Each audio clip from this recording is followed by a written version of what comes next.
तो guys good morning. आज mirror of common error से स्टार्टिंग से एक सेट है, set number 20 BSRB Delhi PO exam में आया हुआ है 1990 में 1990 में। 10 क्वेश्चन है इसके अंदर, ज़्यादा नहीं है, इसलिए आपको घबराने की आवश्यकता नहीं है। बहुत ईजिली सोल्व हो जाएंगे, बहुत आराम से सोल्व हो जाएंगे। हम लोग 1 बाय 1 सोल्व करते चले जाएंगे। आप लोगों को जो भी रूल्स लगे, नया है या पुराना भी है, आप लिखते चलें। मेरी आपके लिए यही सलाह रहेगी। जितनी बार आप नोट्स बनाएंगे उतनी बार आपको रूल्स याद होंगे। कुछ बच्चे यहाँ एक गलती और कर रहे हैं। वो क्या कर रहे हैं कि बुक में ही निशान लगा रहे हैं। ऐसा मत कीजिए बच्चों, बुक में आप निशान मत लगाइएगा। आप अपने खुद से नोट्स बनाइएगा, ज़्यादा अच्छा याद रहेगा। क्योंकि जो चीज़ हाथ के नीचे से निकल गई आपके, वो आपको याद हो गई। अगर आप बुक पर निशान लगाएंगे तो आप कुछ भी याद नहीं कर पाएंगे, ध्यान रखना आप। अगर नोट्स आपके बनाए हुए हों तो वो निशान वाला फंक्शन ठीक है, लेकिन अगर नोट्स आपके बनाए हुए ना हो तो वो निशान वाला फंक्शन बेस्ट नहीं है। फिलहाल शुरू करते हैं। आपका पहला क्वेश्चन क्या कह रहा है? कह रहा है कि they talked for a while and then they will continue to play the game till tomorrow morning. Sentence में अगर बात करें तो टुमारो से ये क्लियर हो रहा है कि सेंटेंस आपका फ्यूचर में है। साथ ही साथ एंड से सेंटेंस कनेक्ट हुआ है बी पार्ट में, और एंड के बाद वाले पार्ट में विल प्लस फर्स्ट फॉर्म है। तो यहाँ पे ये तो कन्फर्म है कि सेंटेंस का फॉर्मेशन दोनों तरफ सेम रहना चाहिए। ऐसा मैं बता चुका हूँ एंड, बट, और के लिए 3 कंजक्शन आपकी एंड, बट, और। इनके साथ सेंटेंस का फॉर्मेशन दोनों तरफ सेम रहता है एंड, बट, और के साथ में। तो ये कन्फर्म था कि यहाँ पे सेंटेंस का फॉर्मेशन रहेगा सेम। अब क्या फॉर्मेशन रहना चाहिए? पीछे वाला चेंज करूँ या फिर इसे चेंज करूँ? देखिए, टुमारो को देखते हुए आपको ये वाला पोर्शन ही चेंज करना होगा। दे टॉक्ड की जगह दे विल टॉक करना होगा, यानी कि इस सेंटेंस का आंसर हो जाएगा ए करेक्ट। अगर यहाँ टुमारो ना होता, यहाँ यस्टरडे होता, तो यहाँ पे मैं इसको चेंज करता। कुल मिला के बात याद रखें कि एंड, बट, और के दोनों तरफ का सेंटेंस फॉर्मेशन सेम रहेगा। यहाँ आप हल्की सी मिस्टेक नहीं कर सकते। कंजक्शन का सिर्फ एक ही रूल है, ये जो सब पे भारी पड़ रहा है। आप लोग देख रहे होंगे कितनी बार मैं आपको इस रूल करा चुका हूँ। तो आप लोग कंजक्शन कितने रूल पढ़ते थे और आ कितने रहे हैं, आपको ये भी पता चल रहा होगा साथ साथ कितना बेवकूफ़ बने हैं और कितना अब नहीं बनना है। नेक्स्ट पे चलते हैं। I can't afford for buying books for this course because they are very expensive. देखिए, आई कांट अफोर्ड, मैं अफोर्ड नहीं कर सकता। अफोर्ड के साथ आपको जो वर्ब लगानी होती है दूसरी, वो टू के साथ लगाएंगे, ना कि फोर के साथ। अफोर्ड के साथ आने वाली वर्ब टू के साथ आया करती है, फर्स्ट फॉर्म के साथ में। ये ध्यान रखना, नॉट फोर के साथ में। तो बी पार्ट में जो उसने 4 प्लस बाइंग लगाया, ये आपका रॉन्ग है। आपको यहाँ लगाना था 2 प्लस बाय।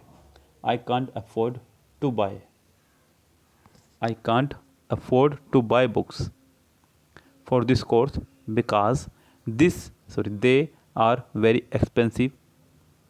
आगे बढ़ा सकते थे फॉर मी, लेकिन चलिए फिलहाल यहाँ ज़रूरत नहीं है, क्योंकि बी पार्ट में आपको एक एरर दिख गई है, बहुत बड़ी एरर है। फॉर बाइंग को टू बाय करना होगा तो सेंटेंस करेक्ट होगा। तो इस सेंटेंस के बी पार्ट में हो गई आपके एरर। नेक्स्ट पे चलते हैं। कह रहे कि some skills are more difficult than others so it takes a longer time to master them. देखिए, यहाँ पे एक चीज़ आपको बता दूँ सम के बारे में। सम बड़ा बेहतरीन वर्ड है। इसके साथ में प्लूरल नाउन और अनकाउंटेबल नाउन दोनों ही आ सकता है। आप ये भी कह सकते हैं कि सम बॉयज़, आप ये भी कह सकते हैं सम शुगर। सम के साथ में प्लूरल नाउन और अनकाउंटेबल नाउन दोनों ही आते हैं, यानी कह सकते हैं काउंटेबल और अनकाउंटेबल दोनों आते हैं। यहाँ आप लगाएंगे प्लूरल वर्ब, यहाँ आप लगाएंगे singular verb. Some sugar is left, some boys are playing. Clear है बात? तो सम के साथ में आने वाला नाउन प्लूरल भी हो सकता है और अनकाउंटेबल भी। अनकाउंटेबल को सिंगुलर माना जाता है, इसलिए इसके साथ आएगी आपकी सिंगुलर वर्ब। इसको प्लूरल माना जाता है, इसलिए इसके साथ आती है आपकी प्लूरल वर्ब। लेकिन इस सेंटेंस में सम के साथ में स्किल्स लगाया। स्किल्स यानी कि गुण, दो वर्ड होते हैं आपके गुणों के लिए, एक तो होता है स्किल, एक होता है टैलेंट। स्किल जो आपने यहीं आके इस दुनिया में आकर के अपने अंदर खुद से निजात किया हो, स्किल बोलते हैं। टैलेंट जो आपको पैदाइशी मिलता है। कुछ गुण ऐसे होते हैं जो हमारे अंदर पैदाइशी होते हैं। आपके पापा को गुस्सा आता है, आपको गुस्सा आता है। आपके पापा की सिंगिंग अच्छी है, आपकी भी सिंगिंग अच्छी है। आपके पापा की राइटिंग अच्छी है, आपकी भी राइटिंग अच्छी है। इसे बोलते हैं टैलेंट। उदित नारायण का जो लड़का है आदित्य नारायण, वो एक टैलेंटेड है। क्या है वो? Talented, because his father was also singer, is also singer, not was, तो वो भी सिंगर बना। लेकिन अगर मैं बात करूं अरिजीत सिंह की, तो वो एक स्किल्ड है। क्या है वो? उसका है स्किल। स्किल जो आपने नया पैदा किया हो, टैलेंट जो आपको जन्मजात मिला हो। ये सेंटेंस हालांकि आपका नो एरर है, इस सेंटेंस में कोई भी एरर नहीं है। इसका आंसर हो जाएगा आपका ई, correct. When someone speaks to us, we saw him, but when we read, we don't see the writer. ध्यान दीजिएगा, कह रहे कि जब कोई हमसे बोलता है तो हम उसको पढ़ते हैं। When someone speaks to us, we saw him, but when we read, we don't see the writer. एक ही बात कहूँगा, एक ही रूल हमारा बार बार यहाँ फेमस हो रहा है कि सेंटेंस अगर प्रेजेंट में चल रहा हो तो पूरा सेंटेंस प्रेजेंट में चलेगा। सेंटेंस अगर पास्ट में चल रहा हो तो पूरा सेंटेंस पास्ट में चलेगा। सेंटेंस में अगर एक वर्ब प्रेजेंट में है, दूसरी वर्ब प्रेजेंट में है, तीसरी भी प्रेजेंट में है, तो चौथी पास्ट वाली वर्ब को प्रेजेंट करना होगा। और अगर सेंटेंस की सभी वर्ब पास्ट में है तो प्रेजेंट वाली वर्ब को पास्ट करना होगा। जैसे कि यहाँ पे स्पीक्स आया, प्रेजेंट में है। आगे रीड आया, फर्स्ट फॉर्म है। आगे डोंट आया, प्रेजेंट में है। यहाँ पे बी वाले पार्ट में वी के साथ सो जो उसने लगाया, उसे आपको सो को सी करना होगा, तो ये सेंटेंस करेक्ट होगा। यानी कि इस सेंटेंस के बी पार्ट में हो जाएगा आपके एरर। नेक्स्ट देखिए, knowledge of regional language is necessary for bank officer because they are to understand what their customer say. Knowledge of regional language, यहाँ पे आपको नॉलेज से पहले दा लगाना होगा। हालांकि नॉलेज एक एब्स्ट्रैक्ट नाउन है, लेकिन बच्चों रूल ये है कि noun plus of plus noun, तो पहले वाले नाउन से पहले आपका दा आएगा। वैसे भी याद रखना, कभी भी अगर सेंटेंस नॉन लिविंग से स्टार्ट हो जाए, चाहे वो कोई सा भी नाउन हो, तो आपको उससे पहले दा लगाना ही होता है। यस, तो यहाँ पर the knowledge of regional language is necessary for book for bank officer because they are to understand what their customer say. इस सेंटेंस के ए पार्ट में हो जाएगी मिस्टेक, नॉलेज से पहले आपको दा लगाना होगा। सेंटेंस नंबर 6 देखें, कह रहा है कि he has been working with me for the last 10 years but I can't claim that I have understood him through. Sentence में यहाँ पे ही हैज़ बीन का इस्तेमाल किया गया है। हैज़ बीन का इस्तेमाल ही किया जाता क्योंकि सेंटेंस में आगे सिंस या फॉर प्लस टाइम आ रहा है। जब भी सेंटेंस में सिंस या फॉर प्लस टाइम हो, सिंस या फॉर प्लस टाइम हो, तो सेंटेंस में हैज़ बीन,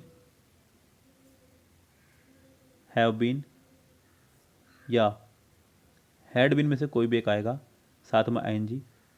आईएनजी तब जब ऑब्जेक्ट हो सेंटेंस में, अगर ऑब्जेक्ट ना हो तो सेंटेंस यही ख़त्म हो जाएगा। ऑब्जेक्ट ना हो तो, या सेंटेंस में ऑब्जेक्ट था with me, so I have been working with me, he has been working with me for the last 10 years, ये पार्ट ठीक है आपका। But I can't claim that I have understood him through. बच्चों यहाँ पे देखिएगा ध्यान से,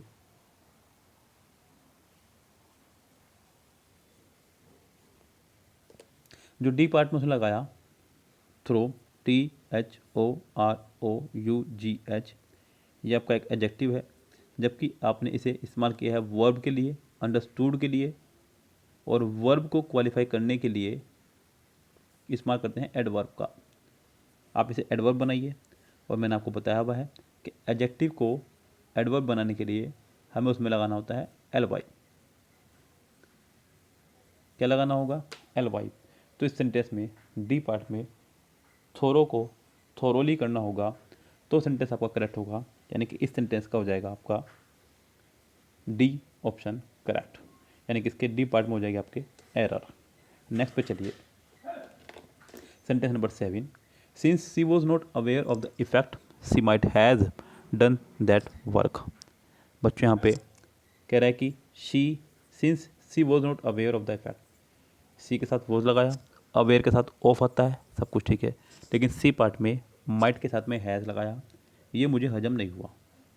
माइट आपकी एक मॉडल वर्ब है, माइट आपकी एक मॉडल वर्ब है, और मॉडल वर्ब के साथ हमेशा वर्ब की फर्स्ट फॉर्म आया करती है। क्या करती है? First form. तो हैज़ की जगह आपको यहाँ करना होगा हैव। जितनी भी मॉडल वर्ब हैं, will, shall, can, may, would, should, could, might, must और टू, सबके साथ वर्ब की फर्स्ट फॉर्म ही आती है, सेकंड फॉर्म कभी नहीं आएगी। तो यहाँ पे इसके हो जाएगी आंसर सी पार्ट में एरर। नेक्स्ट देखिए, कह रहा है कि the link road has now become the roughest road than any other road in this city. ध्यान दीजिएगा, सेंटेंस को बनाया कंपैरेटिव। उसने कहा देन लगाने से पता चला कि सेंटेंस कंपैरेटिव है। उसका आगे उसने एनी अदर भी लगाया। एनी अदर का इस्तेमाल करते हैं कंपैरेटिव में ही, ये मैं आपको बता चुका हूँ। एनी अदर, ऑल अदर और मोस्ट अदर, इन तीनों वर्ड का इस्तेमाल हमेशा हमेशा हमेशा कंपैरेटिव में करें, कभी भी इनका इस्तेमाल सुपरलेटिव में ना करें। एनी अदर के साथ में सिंगुलर नाउन और इन दोनों के साथ में प्लूरल नाउन, ये भी ध्यान रखें। तो क्या आगे सिंगुलर नाउन आया है? बिल्कुल, एनी अदर रोड। अगर यहाँ पर रोड्स होता तो ये वैसे रॉन्ग हो जाता, यहाँ पे आपको ऑल अदर या मोस्ट अदर लगाना था। फिलहाल ये पार्ट भी ठीक है, लेकिन यहाँ पे जो सी पार्ट में उसने रफेस्ट करा वो रॉन्ग है, क्योंकि मैं बता चुका हूँ कि यहाँ पे सेंटेंस सुपरलेटिव नहीं बन सकता। अब इस रफेस्ट को देख करके आप दो वर्ड नहीं हटा सकते, एक तो देन और एक एनी अदर। आपको रफेस्ट ही हटाना होगा, आपको करना होगा रफर। क्या करना होगा? रफर, ROUGHER। तो इसके डी पार्ट में हो जाएगा आपके एरर, डी नहीं सी, सॉरी माफ़ी चाहूँगा। सी पार्ट में इसके एरर हो जाएगी the link road has now become रफर, द रफर रोड, सॉरी नोट द रफर road than any the road in this city. चलिए नेक्स्ट पे चलते हैं। The guide told us that where the island was and went on narrating its history. Speech जब आपने पढ़ा तो मैंने बताया कि कोमा इन्वर्टेड कोमा हटा के दैट, इफ, वेदर और WH फैमिली का इस्तेमाल करते हैं। ये चारों नरेशन में कंजक्शन मानी गई हैं और इनमें से कोई भी दो एक साथ नहीं आ सकती। इस सेंटेंस में ये गलती करी, उसने दैट भी लगाया और वेयर यानी कि WH फैमिली भी लगाई। दो कंजक्शन एक साथ नहीं आएंगी। अब हटाएंगे कौन सी, ये ध्यान रखिएगा। अगर सेंटेंस में उसने पीछे लगाया हो आस्क तो दैट हटा दीजिए। अगर सेंटेंस में पीछे लगा उसने टोल्ड तो वेयर हटा दीजिए। यहाँ सेंटेंस में आप वेयर हटा दीजिए। हालांकि आपको तो सिर्फ एग्जाम में एरर निकाल कर आनी है, तो बी पार्ट में एरर है, चाहे वेयर हटाइए या दैट, एरर बी पार्ट में ही बनी रहेगी। लास्ट सेंटेंस देखिएगा, even after hearing him for a fairly long time we fail to understand that he was harping on. Sentence number 10, यहाँ पे देखिएगा, कह रहा है कि even after hearing him for a fairly long time we fail to understand that he was harping on. यहाँ पे आप अच्छा होगा कि यहाँ पे दैट की जगह व्हाट का इस्तेमाल करें रिलेटिव प्रोनाउन की तरह। क्यों? जब कोई वस्तु वगैरह के लिए इस्तेमाल करते हैं हम लोग, तो वहाँ पे रिलेटिव प्रोनाउन दैट नहीं व्हाट का इस्तेमाल करें। यस, वैसे भी यहाँ पे अंडरस्टैंड की बात हो रही है, अंडरस्टैंड के साथ में आप कोशिश करें कि कभी भी रिलेटिव प्रोनाउन लगाना हो तो वर्ड का इस्तेमाल करें। यस, तो इसके डी पार्ट में एरर हो जाएगी, दैट की जगह वर्ड का इस्तेमाल होगा। फिलहाल ये सेंटेंस, ये चैप्टर, ये सेट आपका यहाँ फिनिश होता है। छोटा सेट था, बहुत छोटा सेट, मैंने भी एक ही सेट कराया। क्यों कराया? क्योंकि उससे अगला सेट थोड़ा बड़ा था। दो सेट लगाता तो बहुत बड़ा होता, एक सेट लगाया तो छोटा हो गया, कोई बात नहीं, हम लोग कम कर लेंगे, लेकिन करेंगे ढंग से, ये ध्यान रखना, क्योंकि सिलेक्शन लेना है, बुक को फिनिश नहीं करना है, बुक को कंप्लीट करना है स्टूडेंट। और कंप्लीट ऐसे ही होगी जैसे मैं करा रहा हूँ। तो आप जुड़े रहिए मुझसे, लगे रहिएगा अपने काम पे। फ़िलहाल चलते हैं, लेते हैं आपसे विदा। Goodbye, have a nice day.